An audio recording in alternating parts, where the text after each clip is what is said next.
live right now to see if we there. I'm about to even check on the YouTube channel right now just to see if it's working. Make sure I got my ducks in a row. I'm checking right now. So during the course, we might not read every single one. Yeah, for sure. For sure. But, you know, we want to give them the opportunity to see them. All right, let's do it. I'm going to see if I can add the slides too on the presentation. I'm going to try to see if it's possible to add those pictures in. Yeah, that's what we wanted to do. All right, say less. Let me see if we can add those in real quick on the presentation. And we're going to get started. Peace, family. Peace, peace to everybody that's tapping in. Go to these settings.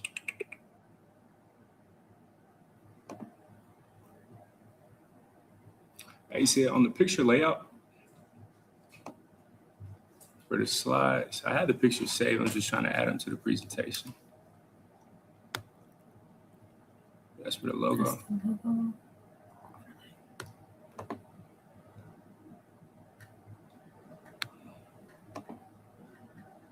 Yep, cool. That's how I do it. All right, I just figured it out. I'm about to take the pictures in right now, and then we're going to get small.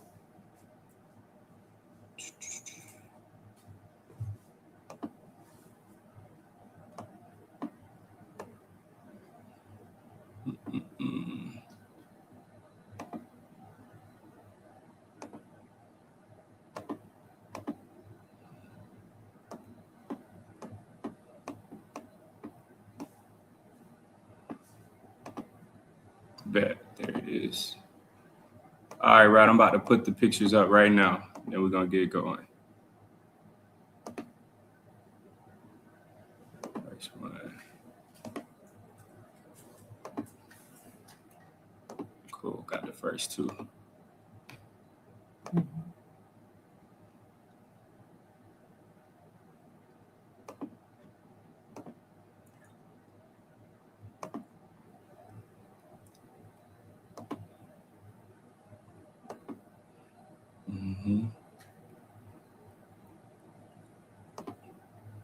Cool. Are you able to see that, Rod?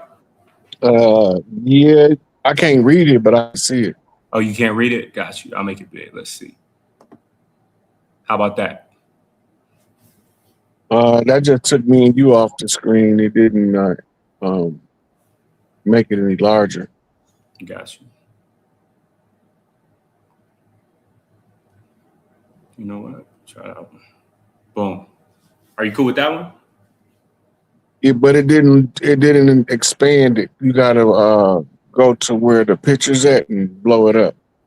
Got you. Magnify it up, I should say. Yes, sir.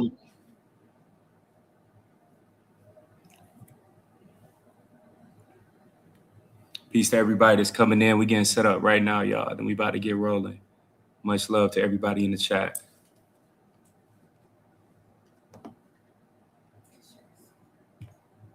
Got it pulled up. It's probably the best I can do with it right now. Like what I said is my first live. Can you see it clear enough to read it? Yeah, indeed. And two, Okay, I have it pulled up as well on my phone. Yeah, so you'll be able to read it then. We'll discuss it as we read it. And then, so what we're talking about today is how the land is in dispute from tribal government and the federal government. Yeah. Most of us don't know that the federal government was a corporation and that all of its systems are administrative. So when we go to who actually own the land, we are in what's called a usufruct position, where somebody has claimed possession of something that belongs to us. So in law, there's different types of theft. So they say they stole the land, but when we look out there, it's still there. They didn't steal the land. What they stole was our understanding of our connection to the land by telling us we was from somewhere other than here. So as long as we don't believe we are the original ones, we can't assert our territorial rights, which is our right to administer the law of the land, what we call the Great Law. That's right.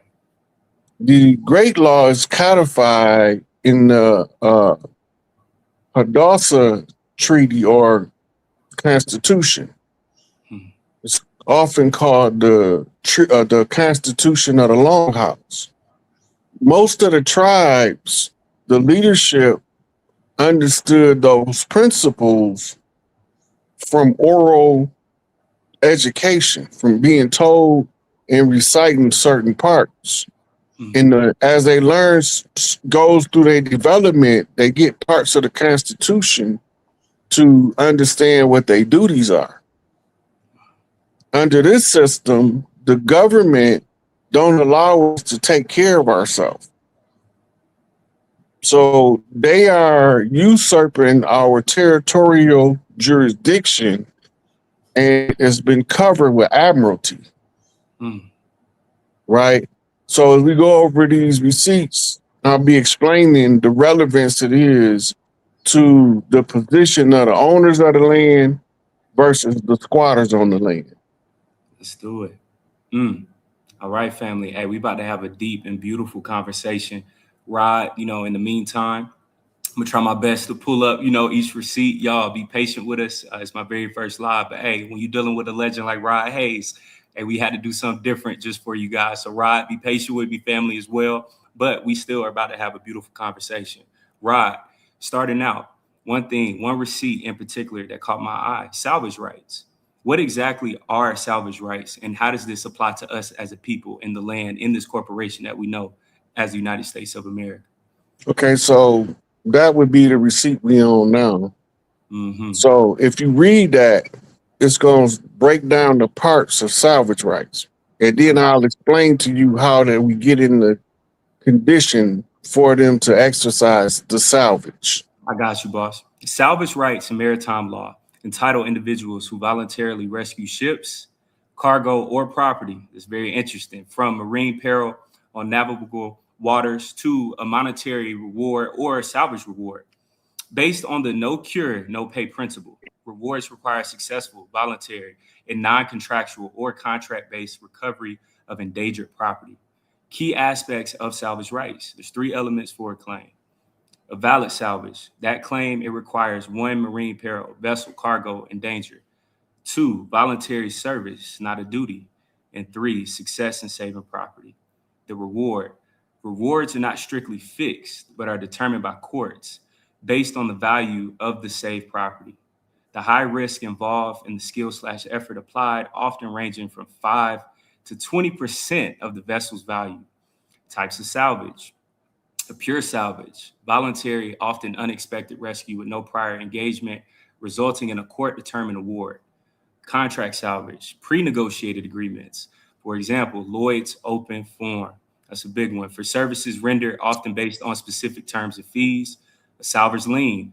Salvers have maritime lien, allowing them to legally hold the safe property until compensation is paid.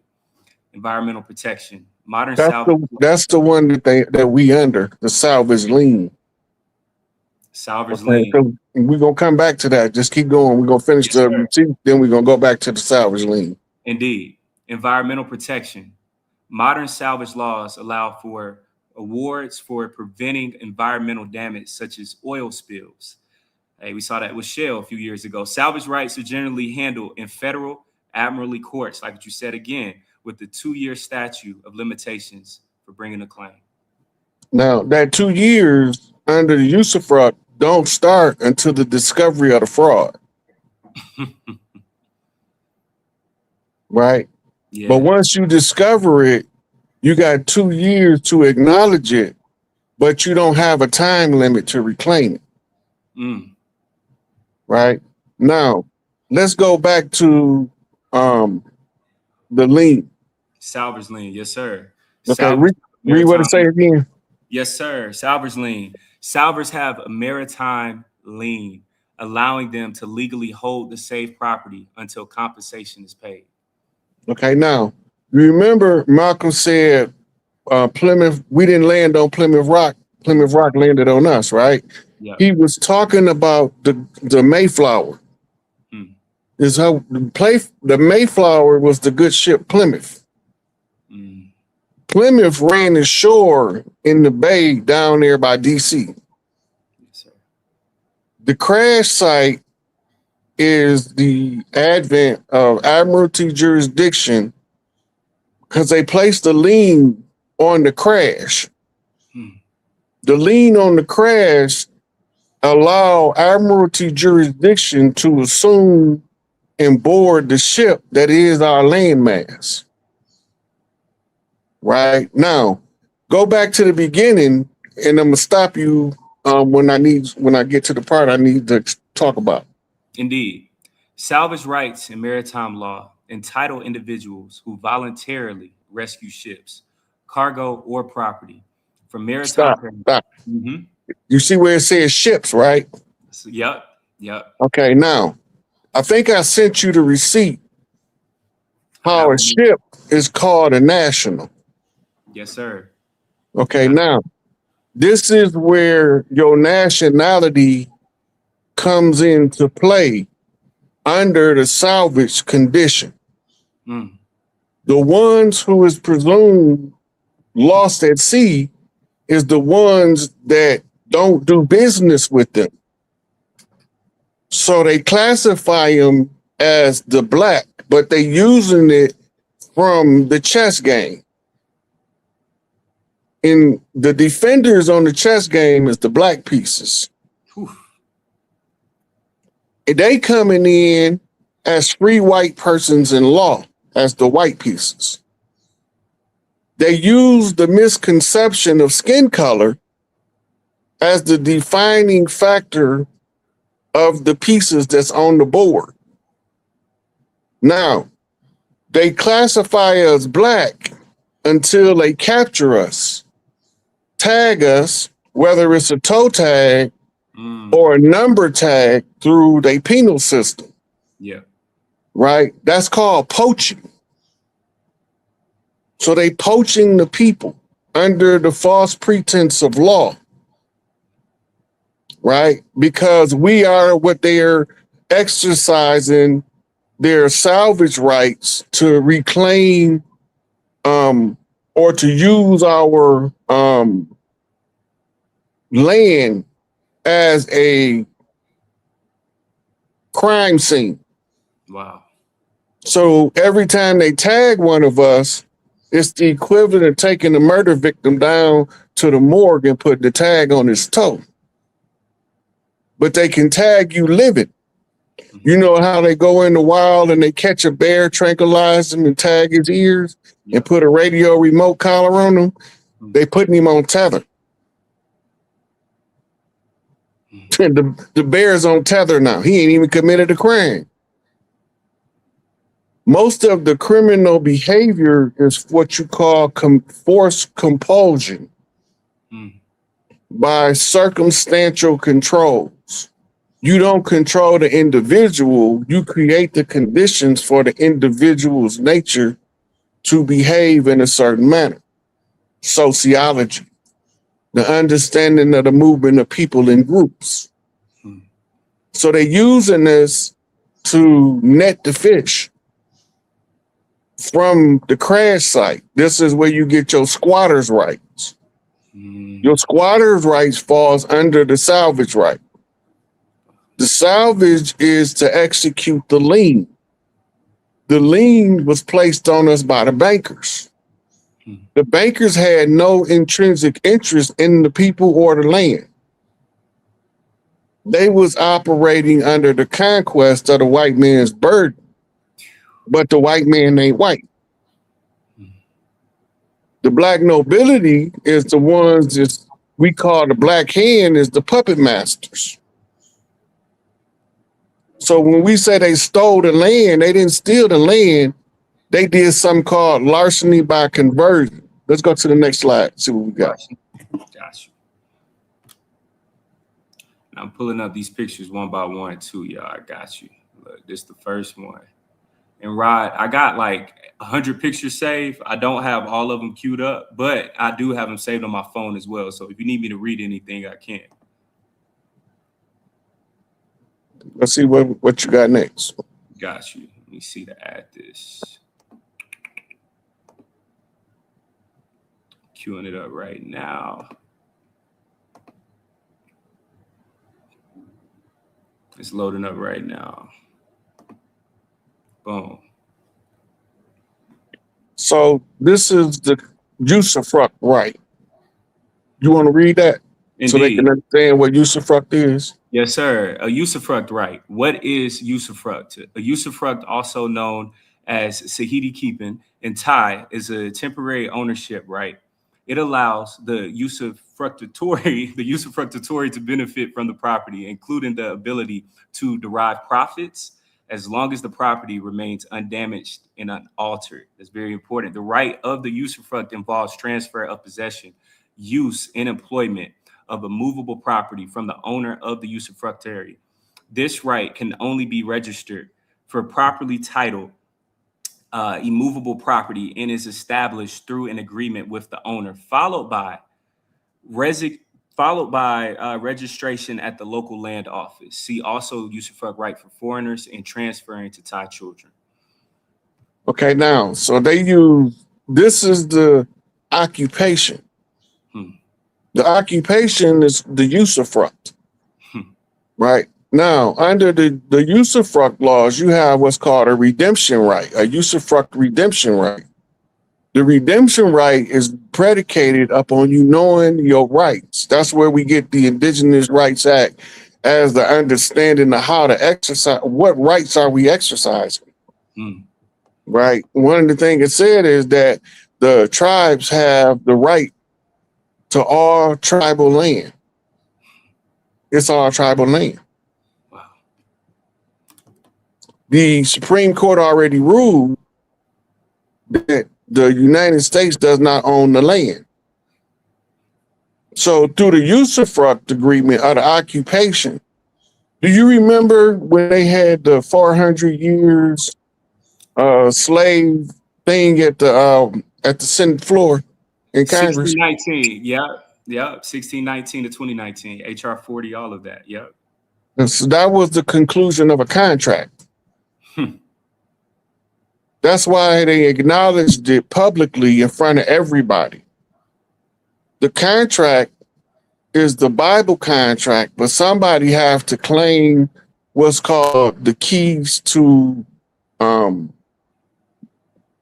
biblical text.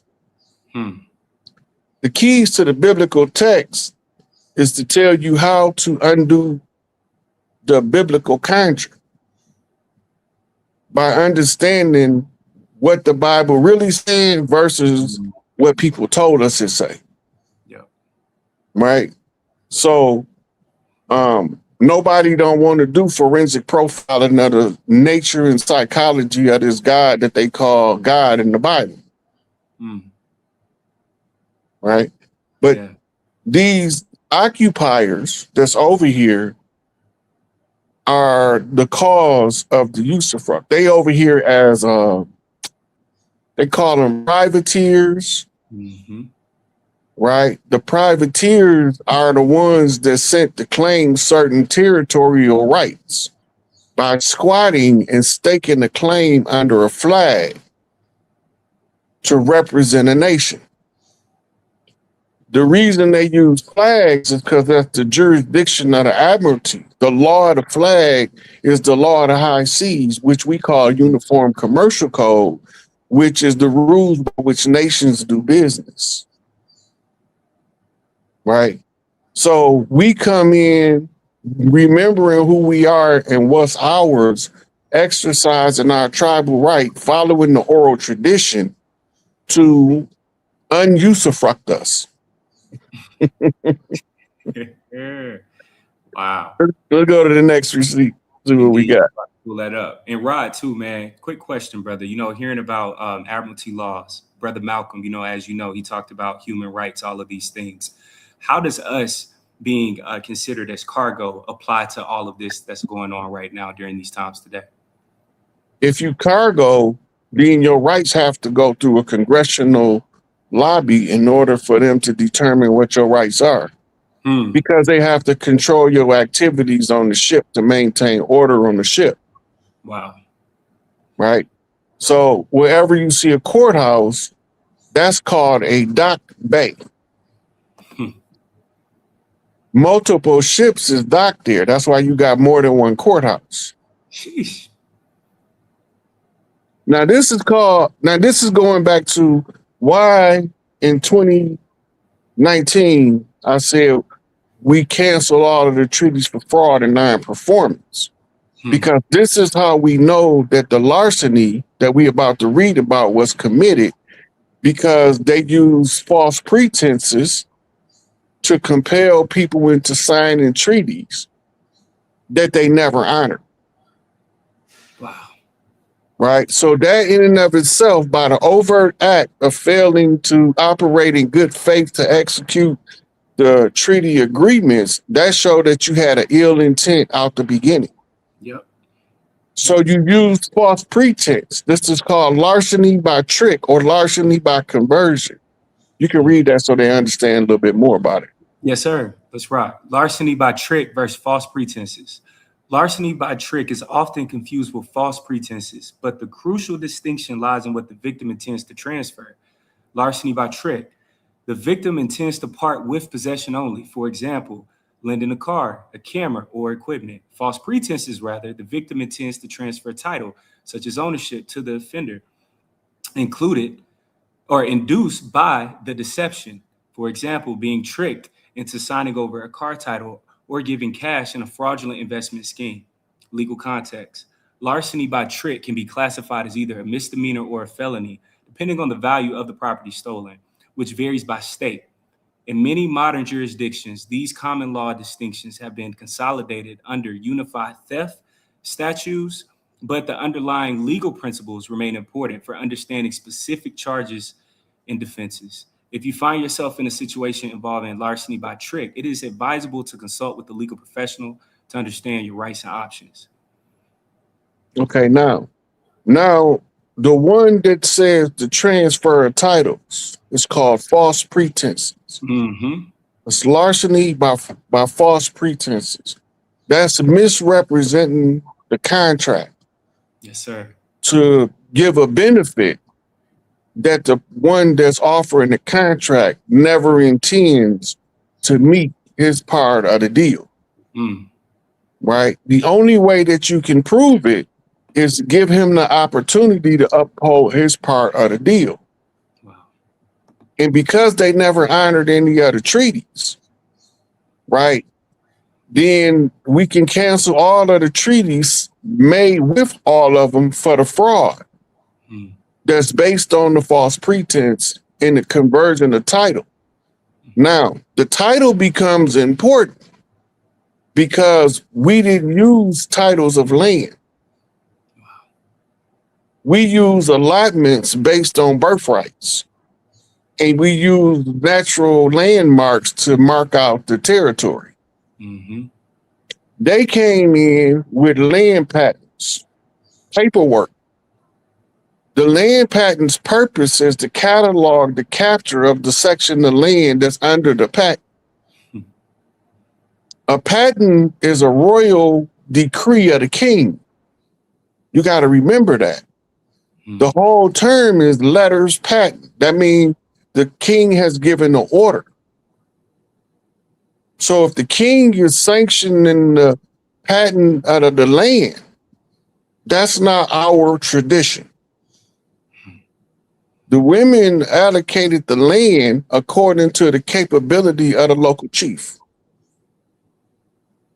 He might only have the city limits. And then the outskirts to be divided up among other chiefs. Right? And that's because the effectiveness of allocating resources goes to the one who understands how the resources should best be distributed. And you always, under the matriarchy, you always find the best person for the job. Right? The best person for the job can't lead a job until they find somebody more suitable to fill the position. Yeah. Or they have to train their replacement.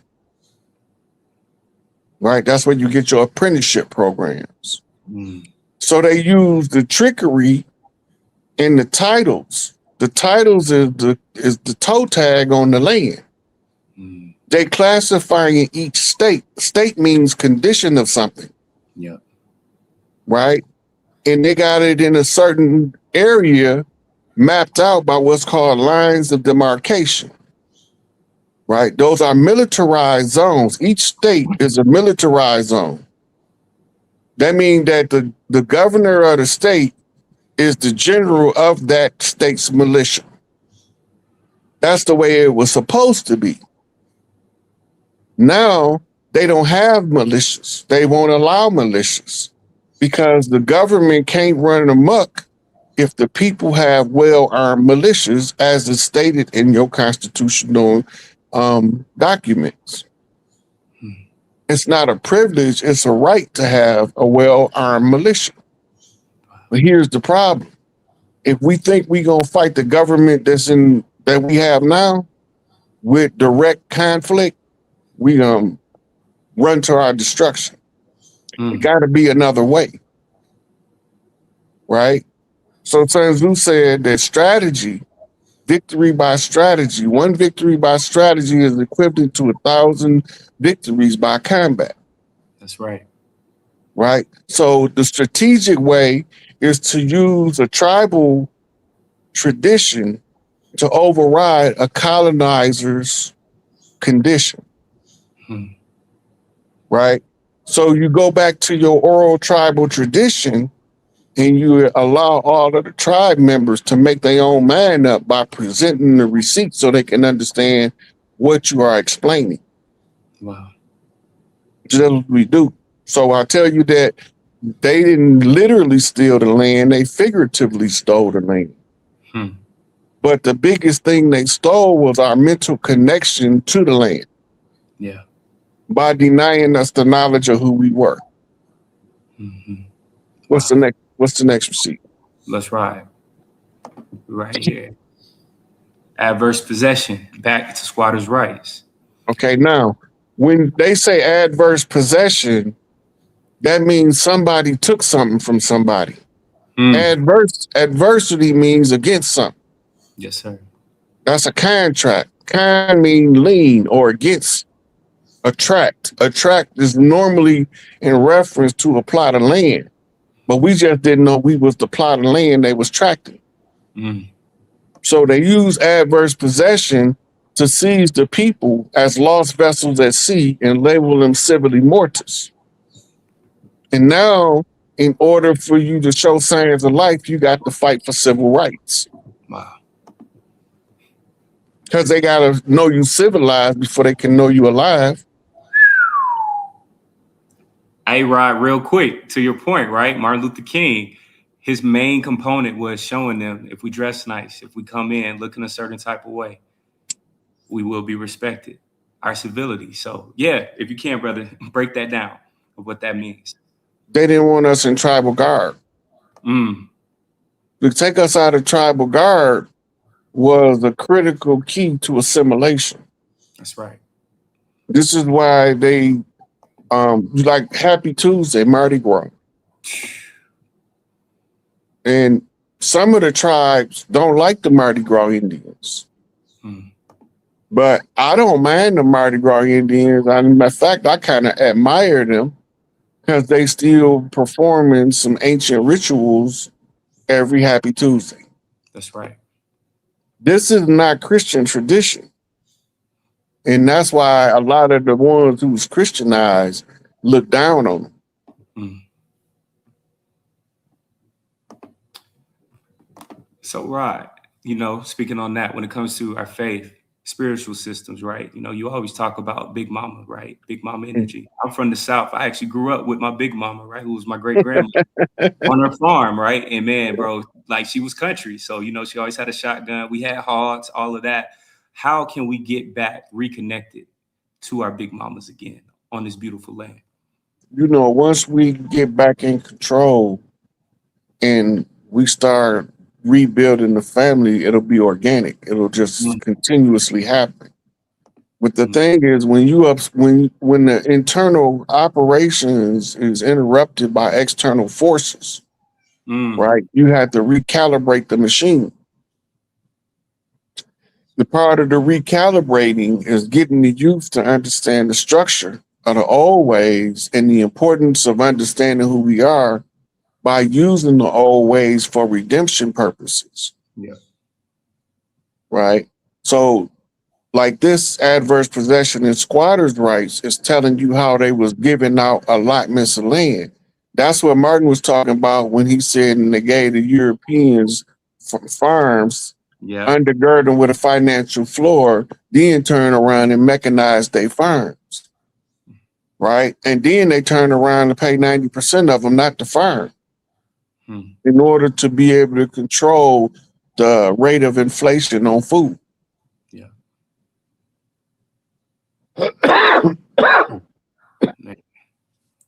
So you want to read that the part on the legal strategy before the 1830 Indian Removal Act. These tribes adopted Western-style legal, agriculture, and political practice to attempt to coexist and use legal injunctions to fight land sales, like what Rob was just talking about. Other actions, other tribes such as the Sioux have engaged in legal battles for decades, particularly over the 1868 Treaty of Fort Laramie and the theft of the Black Hills.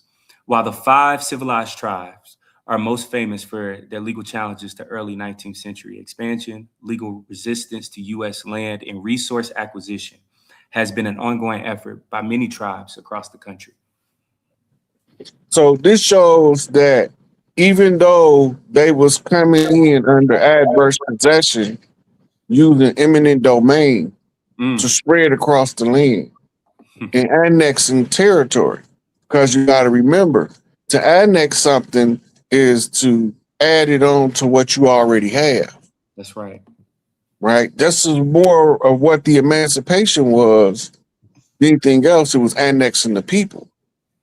From private ownership to the whole, all of y'all now are under the ownership of this corporation called United States of America. Wow. See what the next receipt holds. Yes, sir. It's what we got right here. Dangerous Ground. What is this book about, Rod? So I put these books in here for people to go further into the conflicts fighting for the land. Because if we didn't voluntarily give up the land, then they cannot assert a competent jurisdictional authority over the land. Wow. So once we become competent about how they manipulated us into believing that we surrendered the land to a foreign power, which was the crown of Britain. Yeah. Right? If Britain had lost the war, America wouldn't have had to pay them reparations. Oof. Yeah. It would have been the other way around. Yeah. That tells you that the secondary contract of a constitution that moved our capital from Philadelphia to DC was the changing of our government from an actual true republic under the Continental Congress into a administrative republic under the Admiralty and maritime capture of the British Crown. The continuation of the doctrine of discovery from the Catholic Church that gave the European powers free run to conquer all 9 European nations. If you look it up, it's called The White Man's Burden. Yeah. It was a poet by the name of Rudyard Kipling who wrote a poem expressing the details of what the white man's burden is. So if you want to read that on the right side of it. Yes, sir. International law, annexation. The unilateral and often illegal under modern international law act of one state taking possession of another's territory. So that right there is telling you that most of the land was annexed. They annexed California, Texas, and all that from Mexico. Facts. right? Mexico was under Spanish rule at that time, meaning Spain, meaning conquistadors. America was being took over by what's called the gentry, coming from England, Yes, who sir. had made alliances with the Huguenots. The Huguenots is the same as conquistadors, except they French, Mm. right? These are the exiles of Europe, but that's going to be for another show. Yes, sir. Let's go into back to the receipt. Yes, sir. Types of property annexation, actual annexation, physically attaching personal property to the land, right? Constructive annexation, when personal property is deemed part of the real property without being physically attached, such as the custom fitted item that is considered part of the building. Talk to me, Ryan. That kind of sounds like slavery, but break it down to me. What's going on? Well, what they're talking about is the process by which they claim or annex something. You got to remember, nobody voted to make Hawaii a state. Wow. Hawaii was annexed by Congress at the behest of the Dole pineapple family, Mm. right? They wanted to grow the pineapples and they needed control of the politics of the land because it was stuff they wanted to do that the tribal natives prohibited. Wow. The only way they can really do what they want to do is to get them under the control of the Constitution so they can annex the land, so they can squat, right? And as long as they holding it, they don't own it, but they can benefit from it until it's reclaimed, right? That's how annexation works. That's what the whole usufruct is about. Right. So they use the annexation to take other people's resources, land, and apply it to their claim for the wreck. It's part of the wreck. That's where you get your eminent domain. That's where you get your redlining. Why do you need a red line? What do the red line mean? That's a barrier. Yeah. Right. But it's only a barrier on paper. Mm.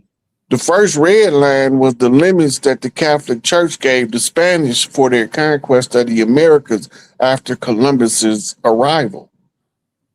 And this is why a lot of the Moors believe that we are Moors.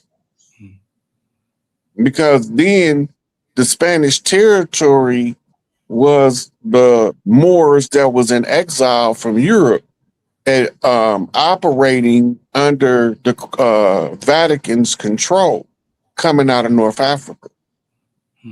But the Vatican ain't controlled by the Pope. The people that control the Vatican lived in Switzerland, and they lived on something called the Isle of Man, which is under the British territory. This is where your banking systems have their stronghold. Question, Rod. You know, as you know, growing up, it's always Switzerland, right? As the peacemaker. Is that why Switzerland is always deemed as the peacemaker? Because that's where all the power is. No. They're not the peacemaker. They've never been deemed the peacemaker. A negotiator, when they say Switzerland, is a person that's not Switzerland is the only neutral country on the planet. Neutral is the word I'm going for. Neutral, where they're not involved in war, in aggression, adversarial options, and things like that. Okay, now, when you look at all of the nations of the world, it's only one nation that's not involved in none of the wars. Right? They considered neutral. Ironically, when you follow the money, you end up in that same place.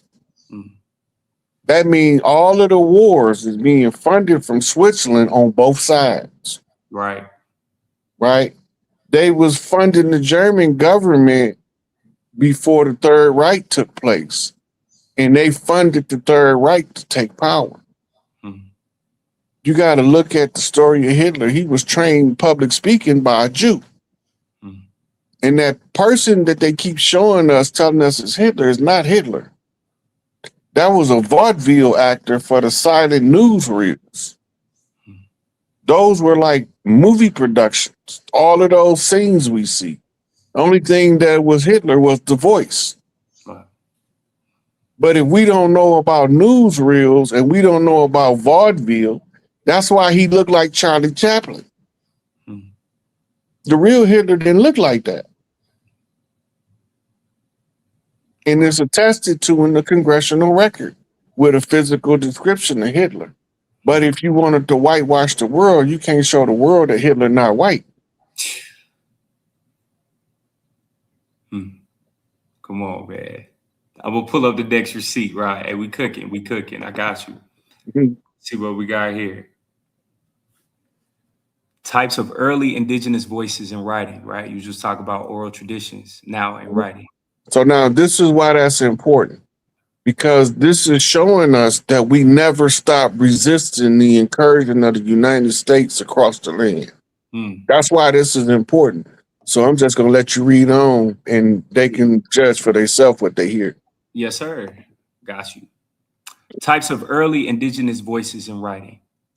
Petitions and letters to colonial governments. Native leaders in regions like New England and the Mid-Atlantic use petitions often in English to protest land theft, violence, and broken treaties, and to defend their community's rights. For example, Abenaki and Mohegan leaders submitted written petitions to colonial assemblies about forts on their land and about stolen subsistence grounds.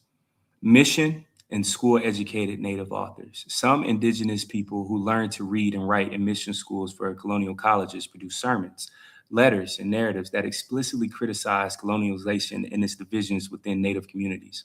Samson Ocom, a Mohegan minister, is one well-known 18th century figure whose writings comment on dispossession and colonial injustice. Recorded speeches and council proceedings. Colonialists. Hold on before you go any further. You see where they said dispossession? Mm-hmm. That's where the usufruct. That's what they're talking about. And it goes back to that. Yeah, that goes right back to the usufruct because they know it's not their shit. So, but they tagging it as if it were, with the belief that us being 3/5 compromised, we don't have all our faculties, right? When we become 5/5 realized, we are no longer under the 3/5 compromise. We broke free. 5/5 is a whole, right? So it's the whole, it's the unity of the self that comes with the vision that allows you to see where is everything at that you need to show the tribes. Because this ain't just for one tribe, this for all of them. We in this together, whether we like each other or not. Right? So we have 5 civilized tribes. The 9 treaty tribes under the Supreme Court are classified as Cherokee, no matter what nation they from. All 9 treaty tribes are classified in a system as Cherokee, right? And that's for a reason. Cherokee is not an actual tribe. It's a contract. If you go trace it back, you find that the major tribe is called the Anahuaya. The Anahuaya is the tribe that wrote the agreement that became the Cherokee Confederacy. Most of the tribes adhere to about 90% of what's part of the Cherokee Confederacy's doctrine. And that's why they unilaterally said that anybody that didn't fall under the 5 civilized tribes will automatically be classified as Cherokee. And that's why you got all these $5 Indians talking about their Cherokee. Cherokee, yeah. Here in Georgia, man, especially. Everybody claims to be Cherokee. Most people, when you say what tribe you from, they say Cherokee. Yeah. Cherokee was literally designed as a catch tribe to give everybody a tribe to belong to. But you might have a tribe that's under the Cherokee banner that's not called Cherokee. Right? So the tribes had to rebrand themselves and the government villainized their rebranding as belligerent activities under COINTELPRO. You want to finish with the receipt? Yes, sir. Let's do it. Recorded speeches and council proceedings. Colonists sometimes wrote down speeches by native leaders. These are filtered through colonial scribes, but still preserve indigenous critiques of settler behavior, land taking, and religious pressure. For instance, Powhatan is recorded as recognizing that the English intended to possess my country, quote unquote. And later indigenous orators such as Red Jacket challenged missionaries' claims and reminded them that colonists first met friends and friends, not enemies. Land deeds, colonials rather, land deeds and legal documents with indigenous input. Deeds, treaties, and related paperwork often include native signatories, marks, or dictated statements about land sovereignty and conditions of coexistence. Historians now read these not just as legal instruments, but as indigenous diplomatic texts that register how tribes understood and considered and contested colonialization while it was happening. So that part where they say contested colonization while it's happening is showing you the resistance. We tried to use their system, and we wasn't using our system because they wasn't respecting it. Mm-hmm. But as long as we respect it, we can get in the jurisdictional position to use tribal systems. You had a lot of tribes that's still following ancient tradition. Just remember, all of the tribes were separated by customs unique to that particular tribe. We wasn't separated by skin color. We wasn't separated by how tall or how short we was. We were separated by what our custom for our tribe is, what's on our literature, what's our traditions. That's how we broke up into tribes. We didn't break up into tribes by physical appearance, right? And the leadership of the tribe is determined by the tribe. It ain't determined by outsiders. So you got a lot of us, we family chiefs. Chief just mean the head of the house, the leader. Yep. Right? So when you take on a position as head of household, you have to figure out how to use what we already had to override, because we got what's called grandfather treaties. That's long before colonizers came with each other. And then most of those treaties say that if a chief make a discovery and the discovery affects all the tribes, he have to put it in the public domain to make it accessible to every tribe member about whatever the condition or discovery is. You can't keep it to yourself. It's against the tribal rules. So this is why I come out and I use the internet, because the children was trapped on the web. So we injected the gossip circle of the World Wide Web with some truth and receipts at the same time. And that altered the algorithm, which began to spread like wildflowers because the babies got it now. Speaking of the babies, right? The babies got it now, right? During this time, and bro, I'm about to hit on the next receipt. But man, I got to ask you, as we see with everything that's going on with the Epstein files or with this person, that person, why is all the energy focused on the children right now during the season of 2026 in your own eyes, right? Going back to the matriarchy, everything centered around the children first and the earth second. Children first, earth second. We don't have a future without the children. You can forget it. As long as you keep abusing and misusing the children, you are tearing the future down. But when you start securing the children, you're securing the future. Yes, sir. Period. Yes, because sir. Every child is born to take us into the future. That's right. And we're on the next receipt, y'all. Early U.S. writers routinely singled out particular native leaders such as hostile or as leaders of hostile Indians, quote unquote, even when those leaders were defending their own lands. Early colonial era examples. Open Kanakanoa of the Powhatan, paramount chiefdom in Virginia, was portrayed by English colonialists as a chief who led treacherous or barbarous attacks, quote unquote, in 1622 and 1644, and thus as a persistently hostile enemy to the colony. In narratives of King Philip's War from 1675 to 1676, New England ministers and chroniclers such as Increase Mather depicted the Wampanoag leader Metacom, King Philip, as the main hostile Sachem, who stirred up an unprovoked savage war against the English, even while also acknowledging English brutality and scorched earth tactics. Revolutionary and early U.S. period. Stop. You heard we say scorched earth tactics? Scorched earth tactics. Hey, let's talk about it. That's a military reference. The scorched earth tactics means to tear up everything. Burn the crops, huh? Burn the crops, burn the buildings, burn the people, burn everything. Mm. Now, when they say this, we might think it's figurative. Mm. But how do we know it's literal? Every city had a great fire. The Great Fire of San Francisco, the Great Fire of New York, the Great Fire of Boston, the Great Fire of Baltimore, the Great Fire of Chicago, the Great Fire of Detroit, the Great Fire of Atlanta. Why are we having all these great fires? Right? Because they burning down the land. They operating from the scorched earth strategy.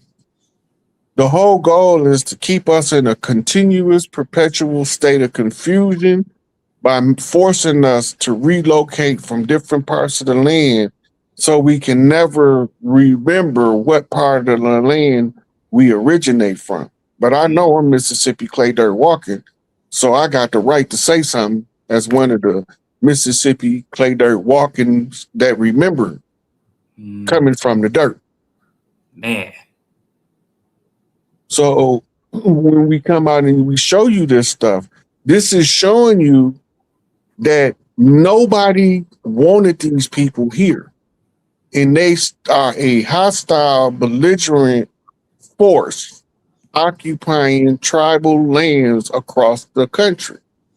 Right now, what we're seeing going on in the political arena is the theatrical performance of removing all of the ones who was the hostiles on the land. Remember, they going after child trafficking networks, but they also going after private militaries that they calling cartels.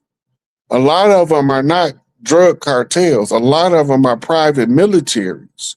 And it just so happened that some of the private militaries was getting paid in narcotics.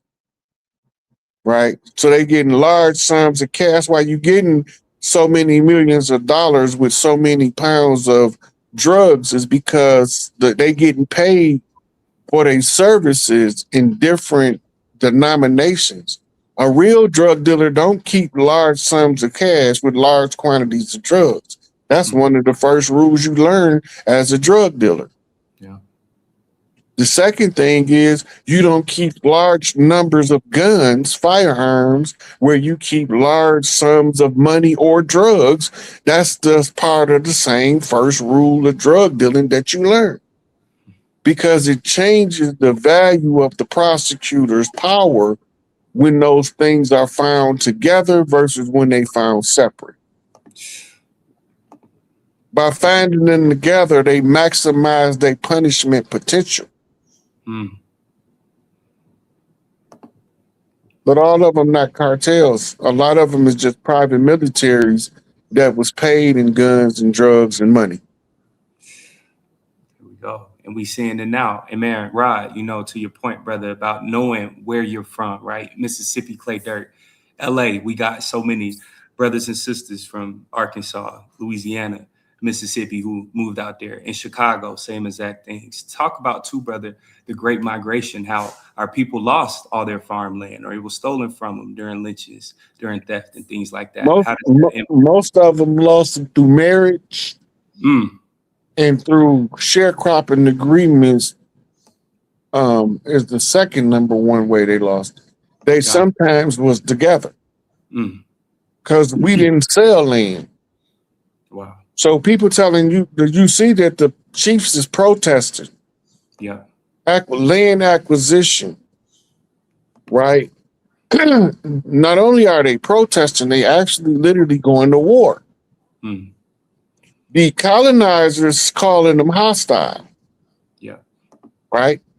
Now, somebody is coming to your house, sit on your couch, pick up the remote, and just start turning your TV, and you ain't never seen them before in your life. And they say it's something wrong with you when you grab them by their collar and the belt of their breeches and sling their ass out the door. You don't belong in here. And now they go get all their homeboys and come back in mass saying that you hostile. I'm supposed to be hostile. That's exactly why Malcolm said, if you're not an angry black man in America, you are an insane black man in America, because you can only be one of the two based on being in a perpetual state of war. We don't understand protracted struggle, so we don't know the different complexions that war take over time. So this is how we get lost and start believing in the hype of the fraudulent system, because we don't remember how it's supposed to operate. Once we know that we go back to tribal traditions, somebody got to tell us. Remember, we came from this. We didn't come from them legislating our lifestyles. We came from everybody under their own vine and fig tree, right? And once you can grow up in somebody else's house, but when you no longer ascribe to the rules of that house, you too goddamn grown to live there, and you need to go get your own. Right. It's time to get out of Big Mama's house, huh? Yeah. I got you. Here we go. Revolutionary and early U.S. period. During the American Revolution, British and American accounts alike treated certain chiefs who allied with the opposing side as leading quote unquote hostile Indians. For example, Anglo-American descriptions of Mohawk leader, I'm gonna let y'all pronounce that one, Joseph Brant emphasized his raids in New York and called the forces under him and loyalist officer Walter Butler a quote unquote a collection of banditti, making him a particularly dangerous hostile chief. U.S. military orders in the 1770s throughout the 1790s often speak more generally of quote unquote hostile tribes, rather than naming individual chiefs, grouping multiple Haudenosaunee or a Western Confederacy leaders together as a collective enemy rather than as a distinct political actors. If you like, I can pull specific quoted passages, of hostile or equivalent in the original colonial or early U.S. context. Yeah. So you see, they was fighting them in New York, Yeah. right? They was fighting all over the land to hold on to our tribal rights, right? So once you understand that, then you understand what a belligerent occupation is. And this is how we are under the Admiralty jurisdiction. Now, we've seen it play out in our lifetimes. Most of us that's over 30 seen it in the in the Iraqi war Gulf, right after 9/11. When they went into Iraq and Afghanistan, America established what's called an interim government made up of the people from the area, right? Once they did that, America can dictate policy to the head of state. This is what happened with George Washington. Because remember, we wasn't under the United States Constitution until George Washington. Before that, we was under the Continental Congress, right? Articles of Confederation. And all of the constitutional edicts came about as a means to usurp the people and put in this interim government in the belligerent capacity to occupy the territory of the land.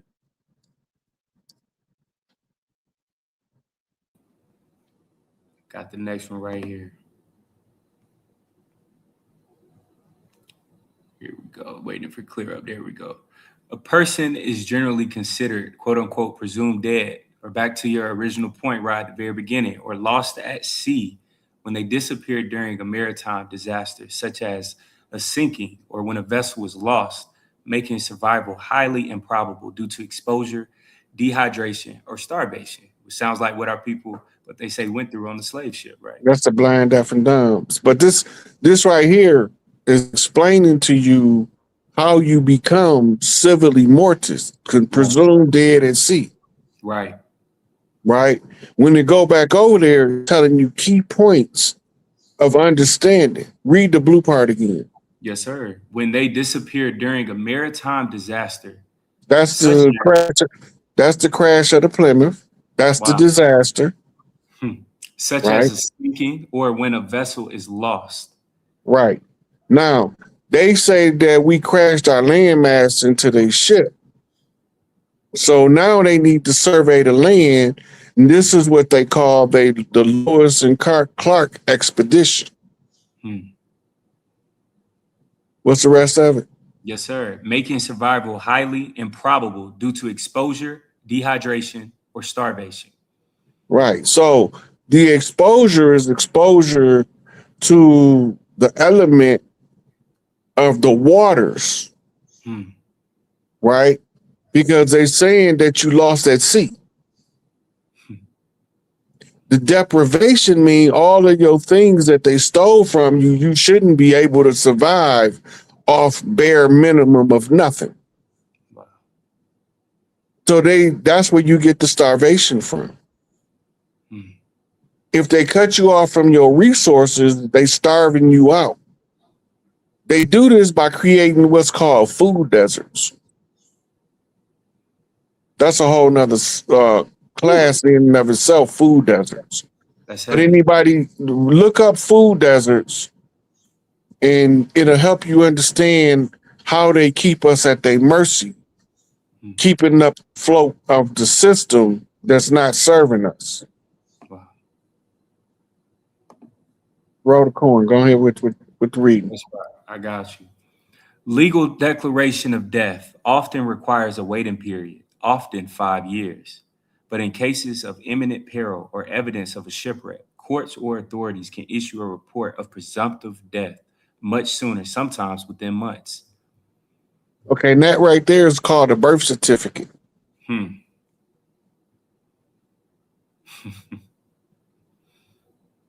That's what, because the doc is the doctor. Wow. The baby is docked at the doctor's because her mother is in distress. It's called labor, Yeah. right? She's laboring, struggling. Hmm. So when the baby come out, he's ejected from the ship. And that's why they got to cut the cord to cut you from the dock. Hmm. You don't let them cut the cord. Because the cord tells the mama she aborted the baby, which creates something called postpartum depression. Yes, sir. What's the next one? Let's ride. Legal processes. Legal process. While some jurisdictions require a 5 year waiting period, exceptions rather, are made for quote unquote exceptional circumstances like plane crashes or back to the shipwrecks, where a finding of death can be made in as little as 6 months. Evidence of loss, evidence such as debris field, an empty life raft, or a confirmed distress signal without subsequent contact often leads authorities to assume death, as seen in the recent Lily Jean fishing vessel case. Survival rates. Although Hold the on, hold ocean, on, hold on, hold on. You yep, hear where it said signs of distress? signs of distress, back to the birth, right? Right. So yep. Because you remember when the mother go into labor and they hook her up to the heart monitor? Yep. And then as the labor pain hits, the heart monitor says she's in distress. Mm. Right. This is how they presuming that the baby is dead, even though he's born alive. Wow. Right. So they cataloging with the birth certificate as part of legal process. They use legal process to put you in the mercy of the captain of the ship. Let that sink in. Hey, no pun intended. Let's do it. Survival rates. Let me zoom in. Although the ocean is unpredictable, in rare instances, individuals have survived for extended periods. However, when search and rescue efforts are suspended after finding no survivors, legal presumptions of death and initiated or are initiated to provide closure and address legal matters. Okay, this is where you get labeled the imbecile in law. This is part of a papal decree where the Pope claimed all of the souls of the earth as imbeciles and unable to handle their own affairs. And the only remedy is to use your own system, oral tradition, to override their system, the written tradition that creates the paper chain. The paper chain ties you to their ship and it catalogs you on the shelf on their ship. Your domicile, it becomes the holding cell of where the ship have you contained. That's why they can put you on house arrest. And the house becomes the extension of the prison or the jail.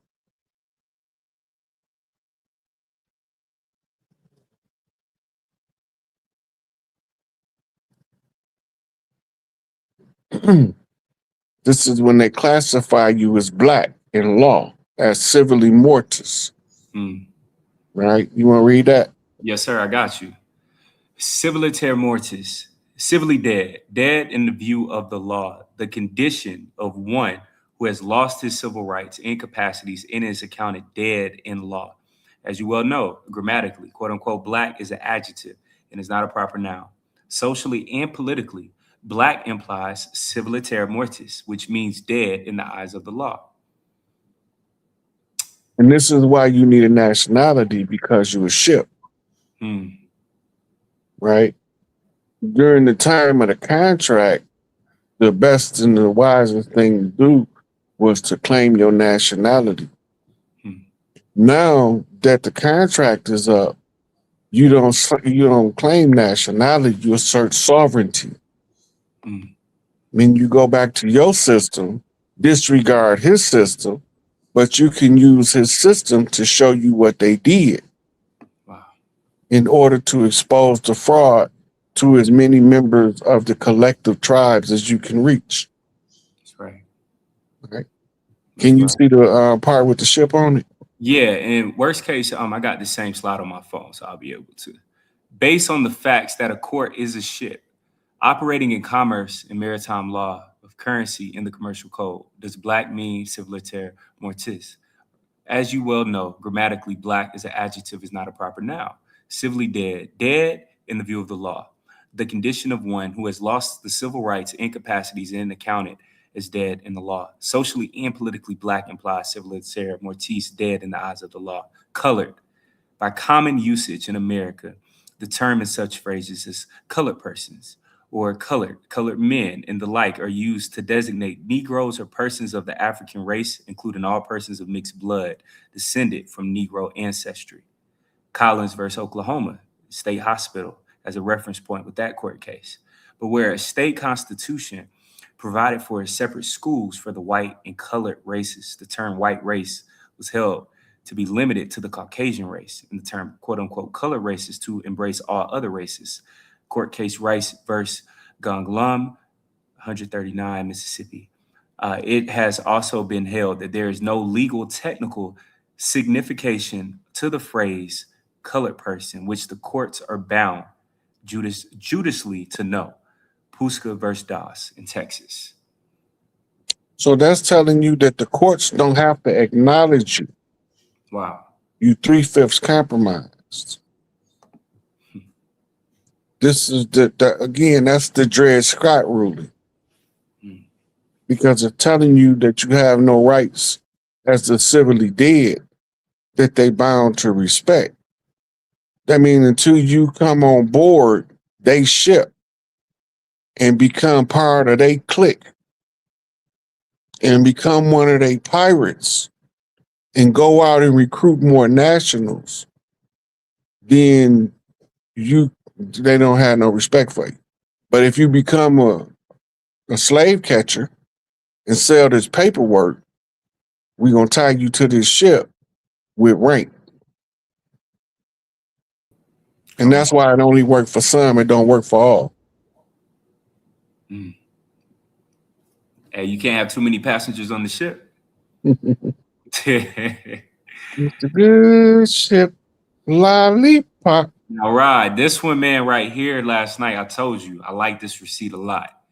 And I found it very interesting that I see my name and his last name right here. But the United States, case 191 in 1848. In other words, on June 6, 1848, a Supreme Court decision read by Theo H. McCaleb, who was the judge, declared that the United States does not own the land of the ancient mound builders of North America, much more than 1 million square miles of land. The Mers or the Moors are the title holders. So, Rod, who are these Moors that Judge McCaleb is referring to, brother? The Amaru clan.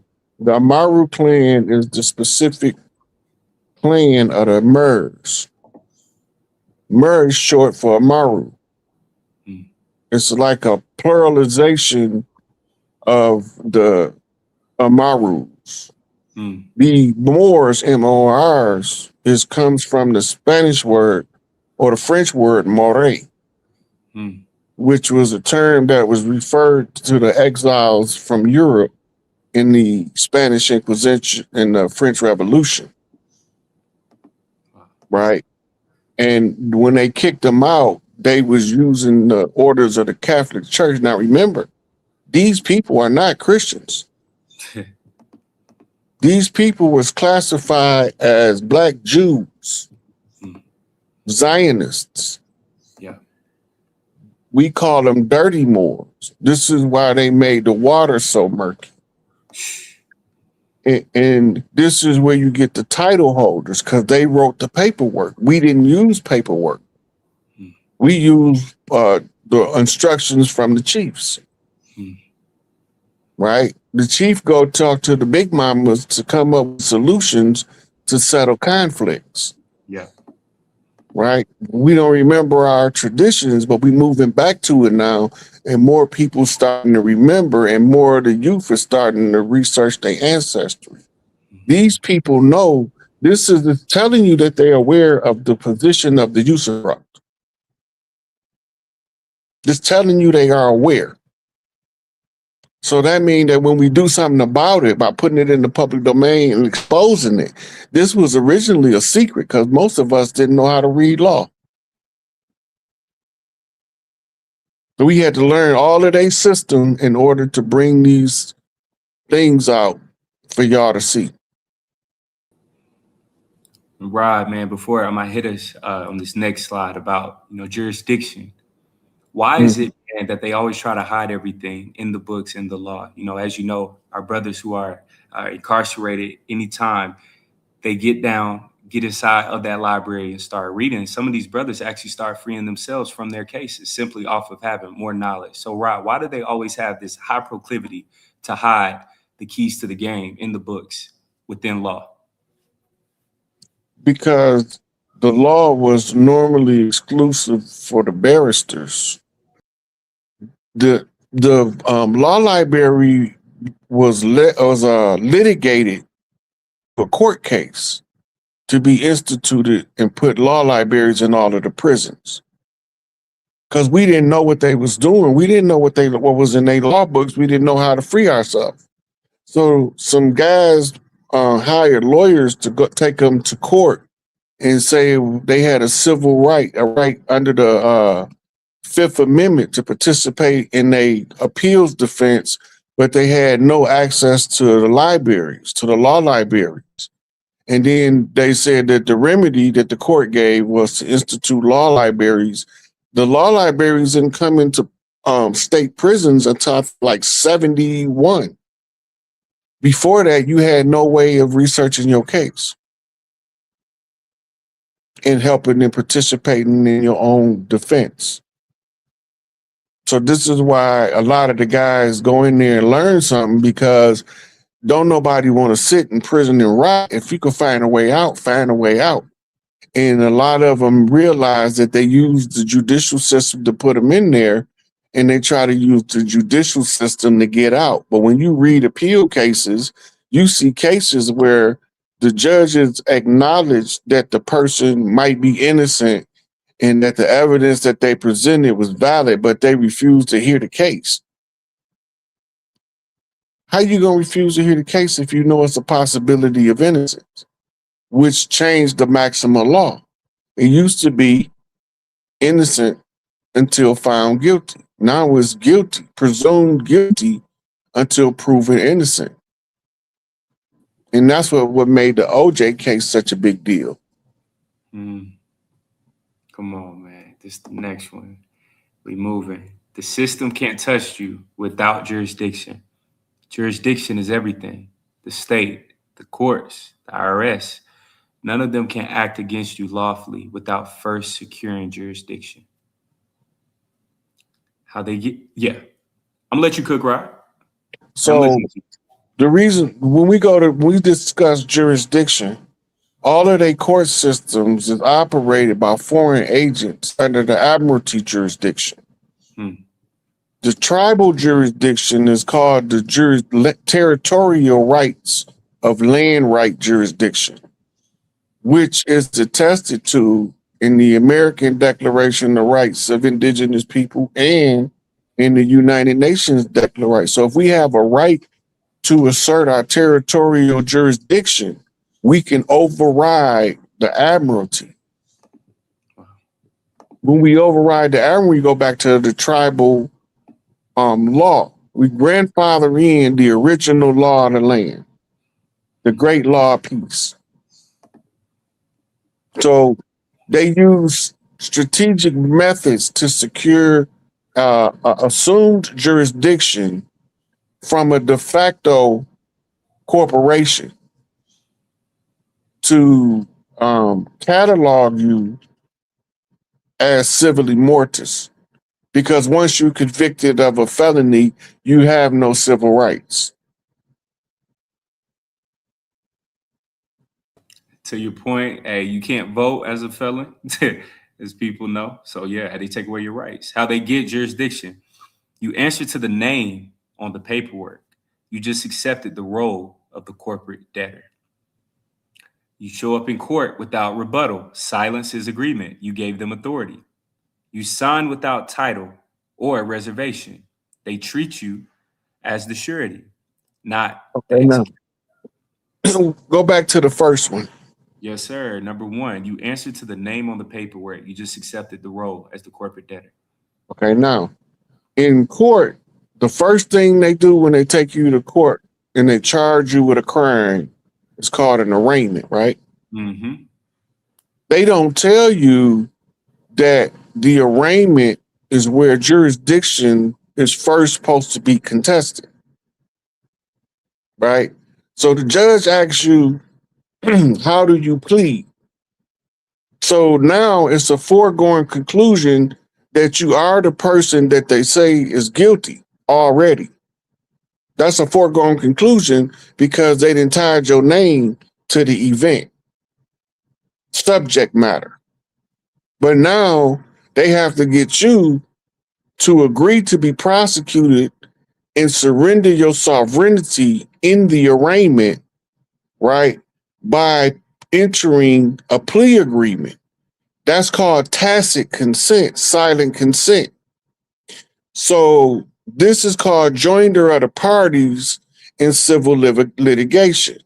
You can't sue a person that haven't been put on notice in open court. But now they are allowing people to do what's called a ex parte petition in court, where it only need one side of the story, the other side is irrelevant. This is your family courts. All of these courts fall under the Clearfield Doctrine, and none of those judges that carry the names of honorable and those attorneys who's called Esquire, who are members of the bar, are registered under the Trading with the Enemies Act. They all supposed to be registered as foreign agents operating under the control of the Crown of England. But they don't register because half of them don't understand the structure of the judicial system and its origin. So they believe that they actually following the Constitution until you test them in court and they tell you the Constitution don't apply here. You cooking, man. What you should be doing. Respond as authorized representative or executor. Reserve rights under UCC 1-308. Challenge jurisdiction up front. I do not consent and I do not waive my rights. Can you prove jurisdiction over the living woman/man? Right. Why is it so important for us as a people to know our rights? Because you can't defend your rights if you don't know what they are. You can't exercise a right that you don't know you have. This is what made the UNDRIP so important, because of the cataloging of the rights. Once you know what your rights are, then you know how to exercise a right. They tell us in there we have a right to use our oral traditions. They fucked up right there. If I got a right to use my oral traditions, I'm going to override everything that they have out there. Because the oral traditions say that the mothers of the land is the owners of the land. So if it's theirs, we need them to be given back what's properly theirs. So by knowing what your right is, you have a defense, you have a position to stand on to defend yourself, and now you are no longer at the mercy of the court. As you remember, they always ask you to throw yourself on the mercy of the court. Why? Boom. Hey, that's my question, Rod. Why to the mercy of the court? Because, man, wording is so important. Why is it the mercy of the court? Why am I at the court's mercy? Because the court has nothing to do with you in truth, only in speculation. When you fall on the mercy of the court, it's at the discretion of the judge to abuse you or not. You begging for mercy is asking the judge not to excessively abuse his power over you, since you're going to surrender to him. That's what's called falling on the mercy of the court.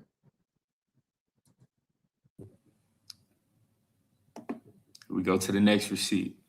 No jurisdiction without verified consent. Back to verified consent. Affirming your status, rights, and lawful standing. Key principles. Living status. Jurisdiction applies only to corporate entities or persons under statute, not to living men or women. Consent matters. No court or agency has authority absent knowing voluntary signed agreement. Due process is paramount. Jurisdiction must be proven, not assumed by silence, appearance, or birth certificate. Lawful tools for rebuttal. Affidavit of status. Back to UCC 1-308 and common law standing. Notice of special appearance. Affidavit of truth and rebuttal. Demand for verified claim by injured party. Ample language. I do not consent to jurisdiction. Absent verified. Written contract under full disclosure and penalty of perjury. This is a special appearance of the sole purpose of challenge jurisdiction. Teaching prompts. What presumption does the court rely on? Assert jurisdiction. Why is silence or failure to rebut considered acquiescence? What remedies exist when jurisdiction is falsely claimed? Ceremonial empowerment. Use colored ink, stamp or seal, like what you said with the king seal earlier, in a brief invocation, affirming divine law and living authority. Anchor all filings with your autograph, not signature, affirming your living intent. Hold on, Rod. Your autograph. What's the difference, man, between an autograph and your signature? An autograph is normally an intellectual property. Your signature is your corporate seal. Right. Even though they may look the same, one of them is your intellectual property and the other one is a corporate seal. Wow. Right. The signature requires the signature. The signator is the representative of the contract. Hmm. Once you sign on, that's why they always giving you papers to sign at court. Wow. And we just be signing shit. Hmm.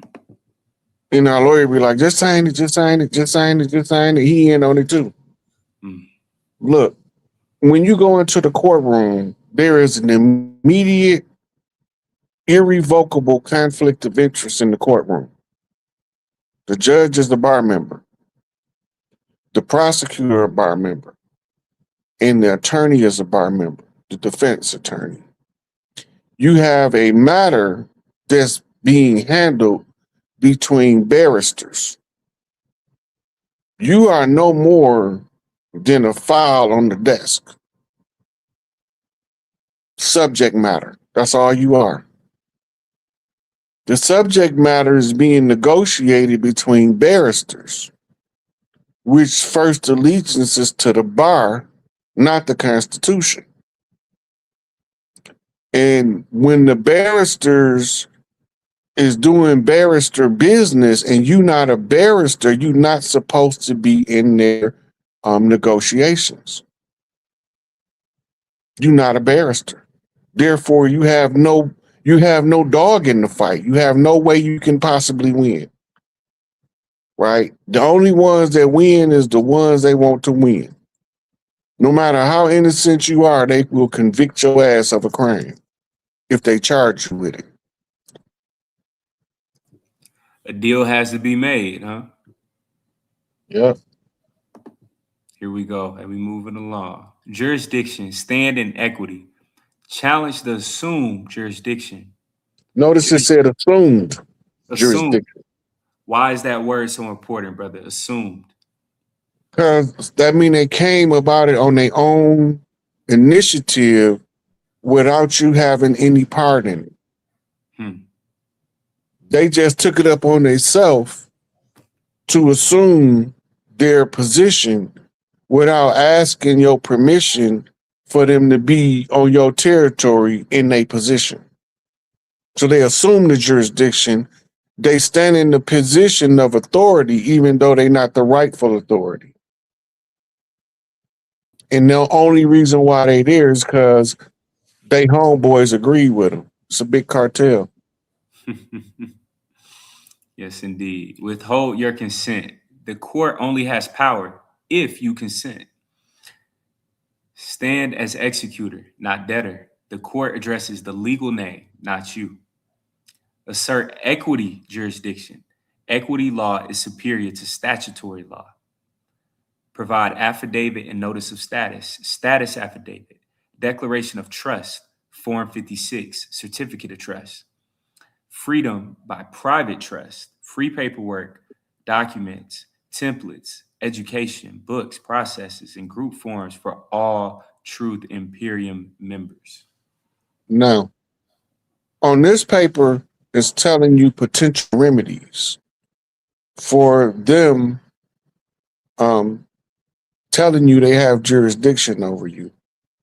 They are holding you responsible for somebody's decision that happened in 1776. Has nothing to do with you. You wasn't here. You ain't consent to that shit. But they assume jurisdiction as if you did from generation to generation until somebody stop them with the facts. They gave us these remedies to fight the fraudulent jurisdiction, but they don't honor them. That's the problem. They gave us the remedy that they do not honor. The paperwork is designed to keep you chasing your tail. It's to drive you into the only way you're going to get a benefit from the paperwork is if you become a operative slave catcher by creating a condition by which you can sell the paperwork to others to make money. It's strictly a cash grab. The UCC rules and international law So as long as you're dealing in international law, you're dealing in Admiralty jurisdiction because you got to cross waters to go international. The Uniform Commercial Code have a remedy to the usufruct of the assumed annexation and jurisdictional authority over the land. The remedy is to tell the occupiers that the owner has returned and that they need to return their goods. And this is why it's tell you under the usufruct they can't alter the fundamental character of what they occupy. But they did with fires, floods. So they already broke all of the rules of the usufruct that gives us what's called in contract law the superior claim of the contract. They are operating as if they have a contract with all of us when they only had a contract with some of us. So now the rest of us who didn't have the contracts make the alliance by publicly rejecting the contract. That's not part of who my elders didn't sign that shit. We don't got nothing to do with it. Right? But remember, they got legal loopholes to trap us. If we use their system to try to get out of their system, it's designed to, like quicksand, suck us deeper into their system. Back to the usufruct. That's perfect timing, bro. This about to be the next slide right here. Mhm. Understanding usufruct. Usus, right to use the property. Fructus, right to receive the fruits or income. Abussus, right to dispose or sell property. Usufructus, ussus plus fructus, gives us the right to use and benefit from property, but not to sell it. Rod, how does this apply to the European standing on America? Well, they taxing the land, which means they're renting it. They know they don't own it. Right? So they operate in the usus, which is called the usury right. The usus is the usury right, which is the right to exploit. Exploit means to take optimum advantage of what you have in your possession. That's the right to use the property. The fructus, the right to receive the fruits or income, is what they use the Federal Reserve to put the lien on our asset. Our asset is our natural resources. So they can't trade in the open market with the resources, but they can borrow against the resources. But we don't have to honor the payout of the resource. Right? All we have to do is request that everything is returned to us in full. Right? And even there is no right to abussus, the right to dispose or sell the property. This is why foreign nations that own property is immediately been confiscated under Trump. Major corporations that own property is being restricted from owning property. Property rights is a sovereign right of a living person. So by asserting our jurisdictional supremacy, we get from under the usufruct and we reclaim what's ours. We unusufruct ourselves. Indeed. Indeed, bro. Usufruct, right? Back to this word on this slide. You sent me this receipt as well. Is a right attributed to someone who, for a certain period of time, can use or enjoy someone else's property, whether it's real estate or a movable asset that belongs to another person. Right, real quick. A certain period of time, do you feel like the European right now is feeling very antsy right now because time might be up? How do you feel about that? They already told us time was up. Remember, I just told you we went over the 400 years, right? Yeah. But then we had what was called the 200-year George Washington challenge that had an extension on it from ever since 1976 because it was tied to the War 1812, which took us to 2012. Whew. Right? So now somebody has to know the oral tradition and follow the steps in the public domain to inform as many people from the collective tribes as possible of the imminent return of the jurisdictional supremacy of the tribal governments to reform and restructure government. We ain't doing nothing we ain't supposed to do. So they had a time limit, and a congressional recognition is the acknowledgement of the conclusion of the time limit. The Bible contract was concluded when Trump was standing in front of a boarded up church with an upside down Bible. And on that same day, Nancy Pelosi ripped the Bible in half on the Senate floor, signaling the conclusion of the biblical contract. But then we had the January 6th situation. What happened on January the 6th? We sank a battleship when the dude that was dressed like the shaman with the Viking helmet on sat behind Pelosi's desk and her Admiralty flag with the Republic flag, the law of the land. So we sunk a battleship. Trump had already ran still got a ship that used to sit in the harbor ever since the crash, the Plymouth. And it had to sit there because it had to take the birth certificates of the salvaged vessels back over to England in order for them to use them to levy loans against our persons that they called the national debt. But all the time they was calculating how much they were stealing from us.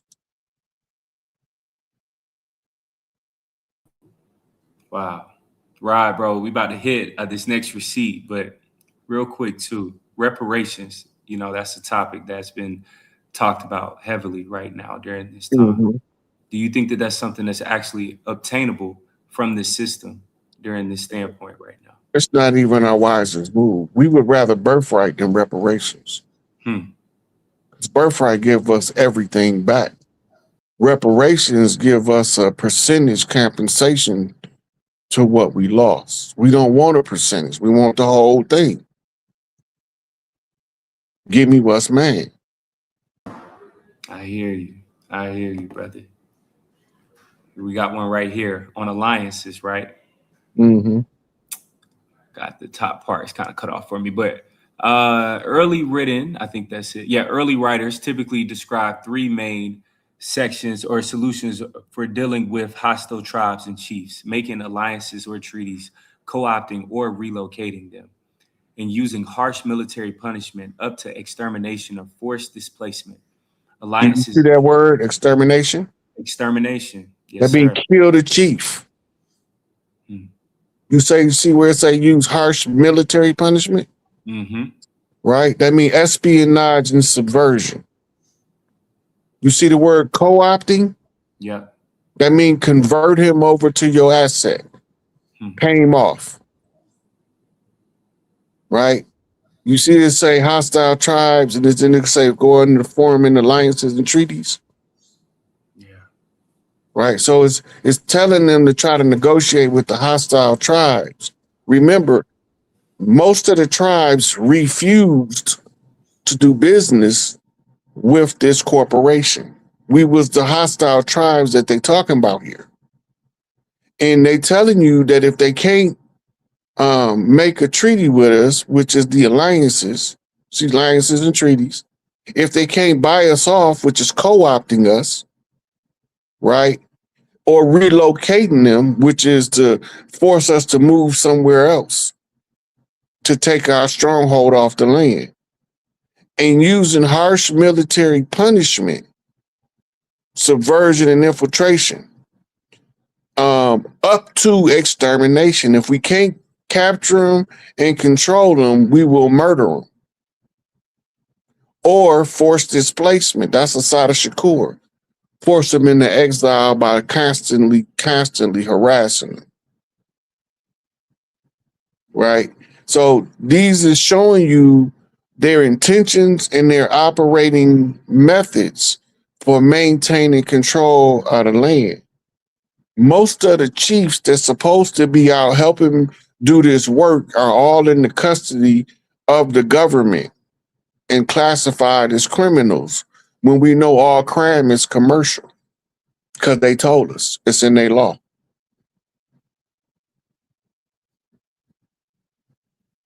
Roll the coin. Let's do it. Alliances and treaties. Many accounts emphasize trying to turn hostile groups into allies through peace, councils, trade agreements, and promises of protection. You see what they say, promises of protection? Promises. Yep. Right. That's what the New Orleans Treaty with the French was. The French treaty that they sold to the British that became America was a protectorate treaty. It wasn't a treaty to colonize the land. It was a treaty to prevent others from colonizing the land. And this is what opened us up to Western expansion. And this is why Lois and Clark went to Washington, the home of the Seattle Seahawks. Right. Listen, brother, you read my mind. That was about to be my next question, right? Manifest destiny, expanding West, them thinking it was, their right, all of those things. And to your point, the Super Bowl that just happened against the New England patriotism, and the Seattle Seahawks won and actually dominated that game. Their logo coming from indigenous tribes, right? What does that mean, symbolically speaking, spiritually speaking, of seeing the Seattle Seahawks? So when we see them play these things out, these theatrical performances out, they are actually using that to pass coded messages to each other. It's a lot that goes into what they're doing because they need your focused attention on it in order to give it the charge and energy needed to drive the agenda. Then they telling you using sports and entertainment and political satire that the land is being reclaimed by the tribes at the core level and is playing out as a theatrical performance in arts and entertainment or sports. Sports fall under entertainment. Yes, indeed. To your point too, Rod, as we see with the sports bet and all of those things, the athletes, they've been in on it the whole time. So that further confirms your point about it being entertainment. Alliances and treaties. Many accounts emphasize trying to turn hostile groups into allies through peace, councils, trade agreements, and promises of protection, like we just talked about. Explorers and colonial officials often try to form defensive alliances with some tribes against others, hoping to, quote unquote, civilize relations and integrate, that's an interesting word, integrate them into trade systems. Peace councils and temporary treaties were used to stop raids and secure travel or settlement routes, even when distrust remained. You see where it said temporary treaties? Temporary treaties. Okay, so they used the temporary treaty, meaning they signed the treaty just long enough to do what they was trying to do. Right. Right. So they never intended to follow through with the treaty. It was temporary. Go ahead. Yes, sir. Co-optation and centralization. Some early political and military writings describe co-opting tribal elites or trying to change their way of life. Imperial authorities sometimes co-opted members of hostile tribes with bribes, honors, and political support, using them as guides, intermediaries, or local power brokers, and thereby awakening unified resistance. Another described quote-unquote solution was to settle warrior groups on land so they would farm instead of raid, shifting chiefs' incentives from raiding to governing a stable community. Though this often backfired by making them stronger. Okay, so what we're looking at is they're going to try to buy the leadership out. It just told you right there. They're going to try to give them, that's Machiavellianism, give them some kind of honor or political support that make them look like they the HNIC around here, right? And it said using them as guides, intermediaries. What do intermediaries do? They go between two people delivering messages. or local power brokers. Those are like godfathers. Local chieftains is like they like the local godfather, and then their government give them grants and whatnot in order to perform a whatever function, as long as they don't interfere with the government's incursion into the land, right? And they was talking about forcing them to move to other places. When they say sedentarization, that means forcing them to be in one spot. They can't roam the land. That's prevent them from making an alliance with other tribes and forcing them to only be able to make an alliance with the opposed enemy that they continuously fight. And they have to come to a conclusion of that's where they come up with their temporary treaties long enough to stop the bloodshed. That's right.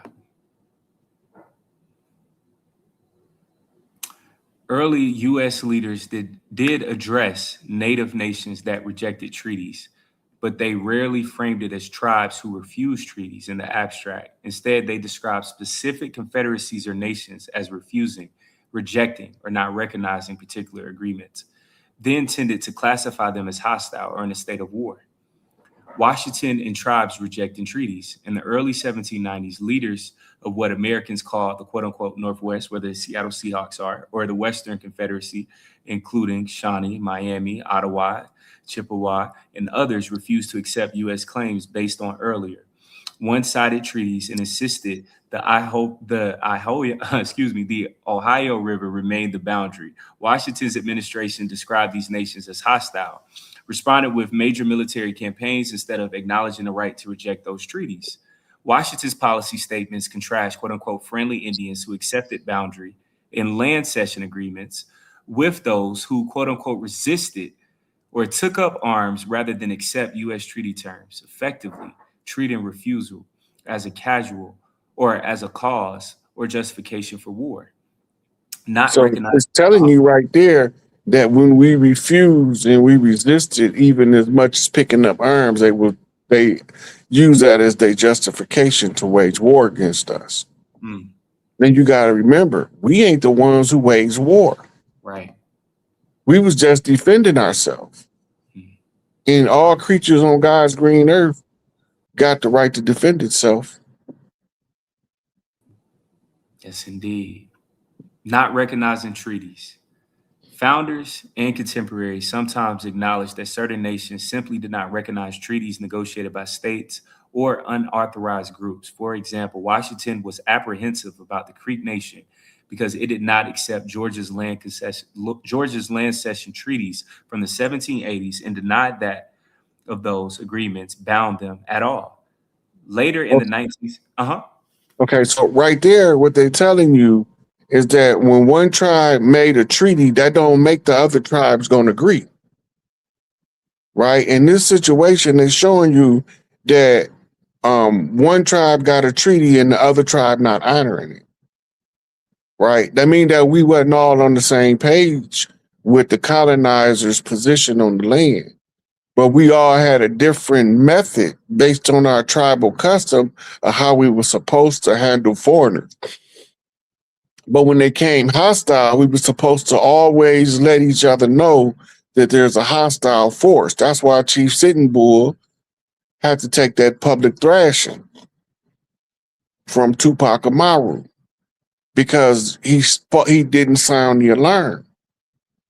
He figured he could handle it on his own. He got caught sitting on his post. Sitting Bull. Phew. Taurus. Mm. Cook and ride. Later in the 19th century, Congress ratified several treaties, even though the tribes involved, quote unquote, never approved them. And contemporaries noted that these nations continued to refuse or contest such treaties' legitimacy. For instance, some Cheyenne, Arifal, and Sioux positions on post-Civil War agreements.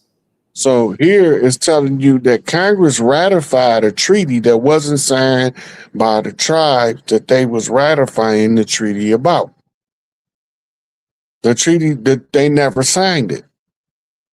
But Congress took it up on themselves to write the treaty and pass it as legitimate law without the consent of the people on behalf of which they are doing it. That's like taxation without representation. That sounds very familiar. Stealing your shit. Right.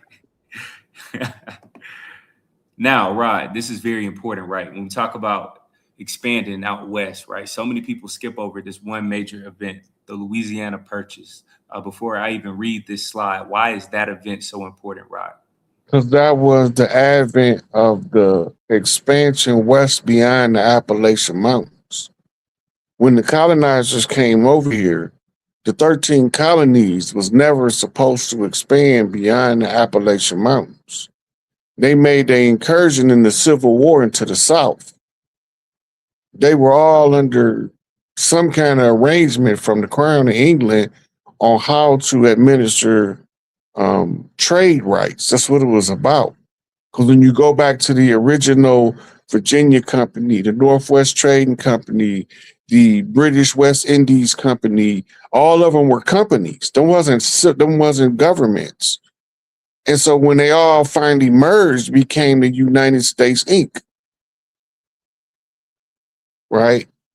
So the Louisiana Purchase also is the largest single land acquisition on the mainland at one time. Now, remember, earlier I told you that the Louisiana Purchase was predicated upon a protected agreement by the tribes in the Louisiana Territory with the French. And that the part of that protected agreement was for them to protect them from colonization from outside forces. And when they sold the protectorate right, that's what gave the British the green light to expand beyond the Appalachian Mountains, because now they didn't took up the territory that was being protected by Louisiana, so they have to survey it. That's where Lewis and Clark come in. So when you see him talking about the Louisiana Purchase and you see him talking about the acquisition of California, Arizona, New Mexico, and Texas, it'll give you an understanding of what was going on the land. So the Louisiana Purchase is a critical agreement between two foreign nations that imposes upon the tribes of the land. The United States expanded significantly from its original 13 colonies, to your point, primarily in the 19th century, through a combination of purchases, treaties, annexations of independent republics, and war. Notice that annexations. Annexations, once again. Yes, sir. The Of Louisiana. independent republics. Mm, That means that all, because the tribes had different governments by region. Because you had the tribes that they was under had local alliances. So that's what they're talking about when they say independent republics. They annexed them. I mean, they just added them into America, whether they wanted to be or not, which we've seen them talking about in the treaty agreement that they ratified without the consent of the people. It's the same thing. Go ahead, nephew. yes, sir. The Louisiana Purchase in 1803 doubled the nation's size in the Mexican cession after the Mexican-American War, like what you talked about earlier. And that added more than 500,000 square miles, completing the continental U.S. expansion. Other notable territorial acquisitions included land from Great Britain in 1783, the Louisiana Purchase from France in 1803, Florida and Spain in 1819, the annexation of the Republic of Texas in 1845, the Pacific Northwest from Great Britain in 1846, land from Mexico in 1848 and 1854, Alaska from Russia in 1867, and the annexation of Hawaii in 1898. These additions, primarily in the 19th century, make up most of the land in the contiguous U.S. While hundreds of indigenous nations fought U.S. expansion through military conflict, the specific organized use of the legal U.S. system to fight land theft was primarily led by the 5 civilized tribes known as the Cherokee, the Creek, the Choctaw, the Chickasaw, and the Seminole in the early 19th century. Key details regarding legal resistance include the Cherokee Nation, led by Chief John Ross. The Cherokee famously took their fight against Georgia's and by extension to the U.S. encroachment of the U.S. Supreme Court. The key legal case, the Marshall Trilogy. In Cherokee Nation versus Georgia 1831 and Worcester versus Georgia 1832, the Supreme Court ruled the Cherokee Nation was a distinct sovereign community over which the laws of Georgia had no force, though this victory was ultimately not enforced. I'm going to say that again. Ultimately, this victory was not enforced by the Jackson administration. Rob, why is that so important that it was not enforced? Because it's telling you that even when we write, they're not going to do nothing about it. That's right. They only going to enforce it when it's right according to their perspective. That's why when the police pull you over, you know your rights, and you ain't supposed to have to provide your ID because that's violating your Fifth Amendment against self-incrimination. But they tell you, if you don't give it to me, I'm going to snatch you out this car, which is kidnapping. So they're going to kidnap you if you don't give them an ID and lock you up. You're not supposed to lock you up without a preceding indictment. A traffic violation is not an indictment. So they'll follow it as long as it's benefit them. But when it benefit us, they just not going to enforce our right. Back to the Dred Scott case. And this is why fighting for civil rights became the thing, because you don't know what rights you have under the civilly mortis jurisdiction. So you have to fight for rights that you think you should have in order to be comfortable living as under the government, under the mind control program. Right, bro. You've been gracious, man. I only got about 2 to 3 more slides. We done. Okay. I appreciate you. Hey, this one right here, man. Back to the squatters' rights. International law, annexation. That's the word, man. You've been focusing on the past few minutes. The unilateral and often illegal under modern international law act of one state taking possession of another's territory.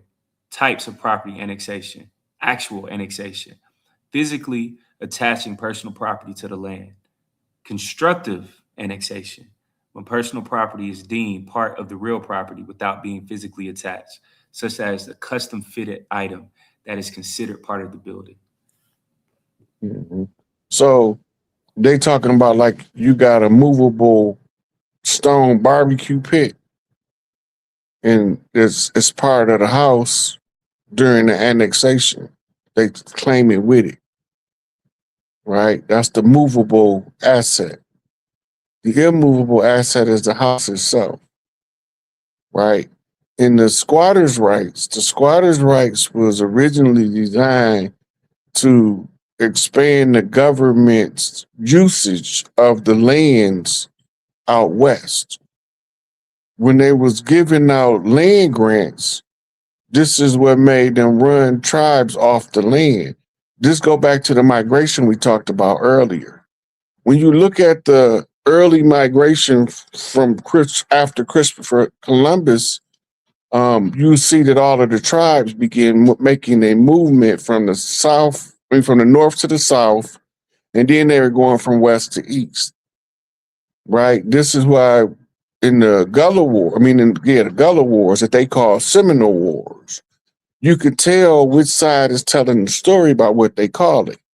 If our people telling the story is called the Gullah Wars. If the conquistadors is telling the story, it's called the Seminole Wars, which I'm probably gonna go over the meaning of Seminole in another live soon. But that's because they called them Seminoles because they was mixed of different tribal lineages, which gave us different tribal stocks. If we don't understand the movement of the people on the land, we won't understand what they call in the Industrial Revolution and saying that we was all going north looking for jobs. We was going from east to west, from south to north. That's the way we came. We going home. We just was gone for so many generations. When we got back home, We didn't realize that we was going to reform the tribes and give them different names where we got there. So we had to reform. And the tribe, based on the energy of the people in the area, tells them what their tribe is, and then they form their sets, which is the sub-tribes, which normally started off with a family as a cornerstone, right? So they come in as squatters to build farms, going back to that Martin Luther King speech, when they was giving them land grants. You go out and map out the part of the land you want, and we're going to grant it to you. Wow. Homestead Act. I think about that too, man. How they, That's part of it. Yeah, yeah. That's part of it. Yes, sir. Got two more slides, Rod.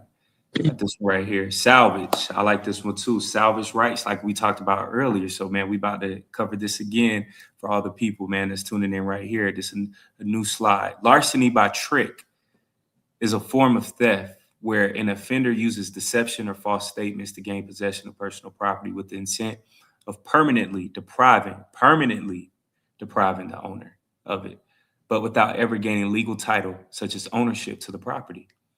Right. They can never get ownership because all of the tribes know we can't sell the land. We can lease it to you, we can rent it to you, but we can't sell it to you. Right. And they have this recorded. There's several different chiefs telling them we can't sell the land. This is where your deception or false statements to gain possession come from. They lied to us about, like, for instance, the HR 191 after the bankruptcy, where the government was supposed to pay all our bills, and then they kept sending us bills, right? And they kept telling us that we had to pay bills and taxes, but there was no government no more. We didn't know it because we had an assumed party masquerading as our government, using the similar identifier.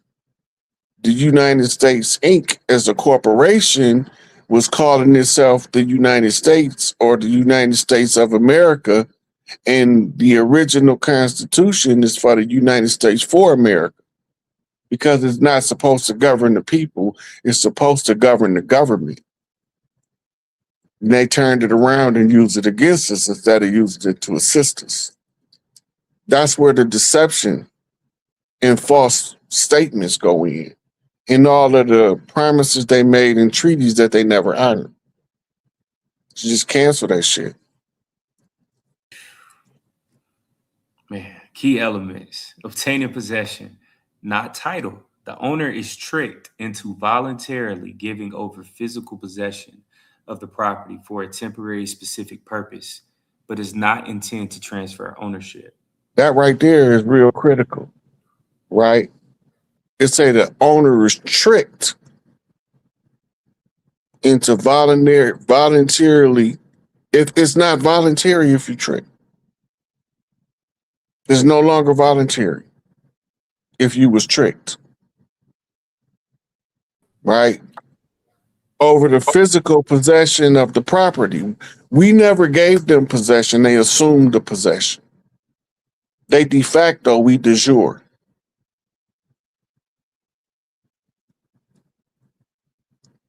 Go ahead, nephew. Yes, sir. Hearing that, Rod, too, man, I'm gonna think about Brother Malcolm, right? We've been hoodwinked, we've been tricked, bamboozled. And it's like all of that, it connects back to that same standpoint. That's brilliant. Deception, misrepresentation. The offender must use a lie or false representation of a past or present material fact to obtain consent. Has to lie. Now, right there, that's when they changed our history. They changed our history with the specific intent in disassociating the people of the land from the land to assume they come from somewhere else, so they would never assert their tribal right to restore the jurisdictional right over the land or jurisdictional supremacy by exiling the Admiralty interim government. but you had to have somebody that was going to follow the steps. Intent to permanently deprive. The offender must have had the intent to steal the property at the time that they took possession. So they had to have intent to steal, intended to keep it permanently or for a period long enough to deprive the owner of a major portion of his value. And that is proven by what's called the doctrine of discovery from the Catholic Church, the white man's burden. That's exactly what that is. They had no intention of recognizing us as even human if we didn't convert to the church. Right? But remember, the people that's telling us this is not part of the church. They coming from a whole different doctrine of religion, Zionism, which is held together by the Talmud and the Mishnah. But they hold up the Torah as if it's coming from a different source, the biblical contract. They coming from somewhere else. They coming from Babylon. Before they went into the captivity in Babylon, as they call it, that's where they learned the Babylonian magical systems of control of the ones they called the Goy. The blood magic, sex magic, and money magic. And those are the systems that has to be interrupted if we ever going to actually get real control back. And this is why it's so much emphasis right now on fighting sex trafficking, human trafficking, and exploitation in positions of power, because that's how you reset the whole system. But it don't happen in a day. It's a process. And that's why everybody keeps saying, I can't wait till it's over. Even though we already won, it still had to come in waves, because you have to go through everything with a fine-tooth comb before they give it back. It had to be back in the position according to the rules of the usufruct. They have to give it back in the same or better condition than they received it in. They can't give it back in the worst condition, so they got to clean it up. And this is what you see, the ICE and all that stuff, National Guard at every major city. Civil war. It's just a civilized civil war, because people exercising their civil rights to not be civilly mortis. And that's some real civilized shit. Come on, Rod. Listen, dog, I appreciate you greatly, man. Very last slide, classic. Hey, you broke this down beautifully, man. Very last one, and it's fitting. Stolen man on stolen land, Rod. Before I even read this last slide, what does us, getting back in tune with Big Mama, recalibrating, reconnecting to the land in 2026, what does that process, like what you talked about earlier, look like for us throughout this year in your own eyes? It's kind of hard to explain, but I could tell you it's going to end up in a coast to coast Mardi Gras.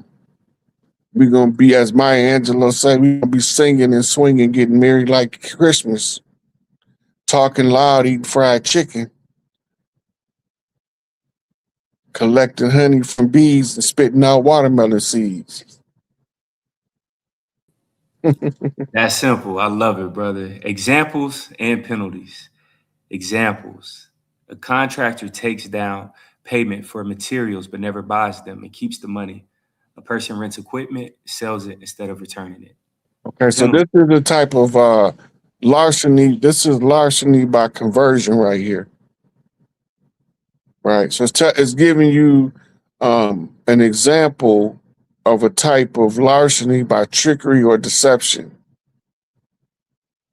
Right. So that's what it's explaining. So it's telling you an example.